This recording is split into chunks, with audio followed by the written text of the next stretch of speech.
কিন্তু আপনার সেটা সহ্য হচ্ছে না, আপনি আগুন লাগাতে চান, আপনার কাছে মনে হচ্ছে শুধু হানাহানি মারামারি করলে হবে। আপনার কথা মুহাম্মদ রাসূলুল্লাহ সাল্লাল্লাহু আলাইহি ওয়াসাল্লাম বলে দিয়েছেন, আপনার মতো লোকদের কথা তিনি বলেছেন সুফাহাউল আহলাম, এদের বিবেক হচ্ছে এরা হচ্ছে বিবেকের দিক থেকে সবচেয়ে ওরা খারাপ বিবেক, অর্থাৎ তাদের বলে তাদের বোকা, ওরা সুফাহাউল আহলাম।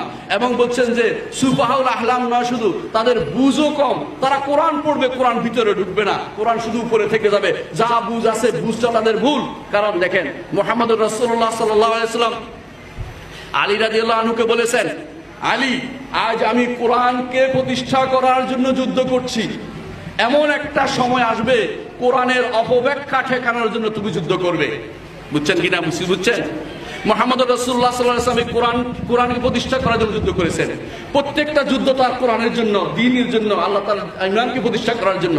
কিন্তু আলী রাদিয়াল্লাহু আনহু খারেজির বিরুদ্ধে যে যুদ্ধ করেছেন, খারেজিরা কি কাফের ছিল? তো কি ছিল? কি কারণে যুদ্ধ করলেন তিনি? কেন যুদ্ধ করেছেন? কারণ কোরআনের অপব্যাখ্যা করছে তারা, কোরআনের অপব্যাখ্যা ঠেকানোর জন্য।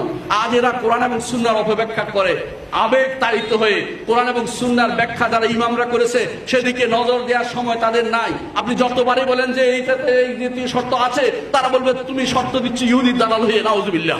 ইহুদির দালাল কেন? কোরআন এবং সুন্নাহ আছে কিনা দেখেন, কোন কিতাবে আছে কিনা। হাজারবার বলি, ইমাম শাফিঈ বলেছেন এটা, ইমাম মালিক বলেছেন, আহমদ ইবনে হাম্বল বলেছেন, আবু হানিফা বলেছেন। আপনার পছন্দ হয় না, কেন পছন্দ হবে না?